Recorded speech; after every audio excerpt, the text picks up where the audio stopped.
Mas e aí, cara, vocês estão... Qual é o cenário para o Brasil para que essas mudanças possam, de fato, começar a acontecer? Quem quer começar aqui? Por favor. Eu? Bom, o Brasil está numa situação das piores em toda a história. Eu acho que todo mundo que está aqui assistindo precisa entender. É como se fosse um diagnóstico. Não culpe o médico aqui pelo diagnóstico, mas entenda que a gente vai precisar resolver muita coisa para esse país ficar de pé ainda, tá? Outra coisa que eu vou pedir, uma licença por parte de quem tá assistindo, porque disseram que eu estou com uma camisa de esquerdomacho aqui na live. Então, não, eu não sou um esquerdomacho, cara. Eu estou no Rio de Janeiro, era uma camisa que eu tinha. Enfim, mas por ser um esquerdomacho, gente, eu não sou fã do Chico Moedas, eu não pretendo, enfim, fazer parte desse universo não de esquerdomacho, tá? Fique bem claro. Vamos lá. O Brasil tem grandes problemas, e eu acho que os dois maiores que a gente pode comentar é um problema de natureza essencialmente política, que é essa briga que envolve a STF, em briga que envolve os demais poderes, as facções políticas de cada lado.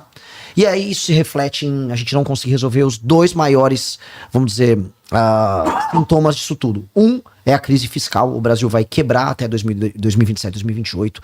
Não é opinião minha, essa trajetória de quebra é entendida por todo mundo. E a outra é o avanço das facções e o aumento da criminalidade e a sensação de criminalidade no Brasil. Como a gente não consegue ter unidade pra tocar nada, a gente não consegue resolver esses dois problemas. E aí não adianta todo mundo ficar só discutindo, que na internet fica todo mundo discutindo e brigando, quando não tem ninguém endereçando os assuntos. Se for pegar na agenda do dia, da direita, da esquerda ou do centrão, absolutamente ninguém tem um projeto sobre segurança pública no Brasil, ou sobre como mitigar o avanço, sei lá, do Comando Vermelho, o avanço do PCC, que é um avanço mais institucional. Do outro lado, essa trajetória de quebra que o Brasil tem, ou seja, o Brasil vai precisar reformar um monte de coisa na máquina pública. Se você quiser baixar os juros já estão extorsivos hoje, você vai ter que mexer no custeio, e mexer no custeio, mexer no gasto primário, significa enfrentar um monte de privilégio. Ninguém tem coragem de fazer isso. Só pra contar pra você, o Kim conseguiu semana passada, depois de quase 6 meses de trabalho, as assinaturas necessárias pra andar com uma PEC que mexe só com o privilégio do funcionalismo. Pra obter as assinaturas foram 176. Foi uma luta pra algo que é meio óbvio. 171 é necessário, bateu 176. E, cara, não deveria ser essa luta. Igual quando, vamos dizer, o Kim conseguiu passar um dos projetos ligados à segurança pública, ele passou nas comissões, depois passou na Câmara dos Deputados, foi pro Senado, o Alcolumbre, que é o presidente do Senado, não quer pautar. Então tem algo de muito estranho quando quem detém poder no Brasil, e todas as facções políticas envolvidas, não quer tocar o que precisa, e nos coloca em discussões que, por mais que sejam importantes, por exemplo, a discussão do Alexandre de Moraes, essa discussão que envolve a anistia, tem sua importância. Mas não é a discussão que põe comida na mesa das pessoas, ou é a discussão que evita as pessoas serem assaltadas no meio da rua. Então isso não... Essa discussão, ela é alheia à vida de uma pessoa comum que só quer viver e pagar as contas, comprar alguma coisinha no fim do mês e não ser roubada. E como o debate público tá preso nisso, e como houve agora essa atuação do Donald Trump, e a gente pode debater bastante sobre isso hoje, a gente fica numa situação que é muito chata, de ser, especificamente nós, de sermos chatos tentando puxar a discussão para outro campo, quando as pessoas só querem discutir, vamos dizer, qual foi o último xingamento do Trump ao Lula, qual foi a última resposta imbecil do Lula pro Trump. E é um pouco desesperador isso, Então, o que a gente propõe para todo mundo a gente tem que sair meio que só da conversa e ir pra ação. Tá, e é uma coisa que a gente tá conclamando. O Arthur teve um podcast que ele conversou com uma pessoa que é de uma linha política diferente da nossa, que é o Rubão, e a gente encontra mais convergências com ele do que divergências. Então, quando você pega um cara de uma linha diferente, mas que tem o mesmo senso de urgência da gente, a gente fala, porra, sabe? Tem gente aí disposta a olhar e falar, cara, vamos tratar dos problemas. E aqui é um dos lugares, aqui é uma das casas pra gente fazer isso.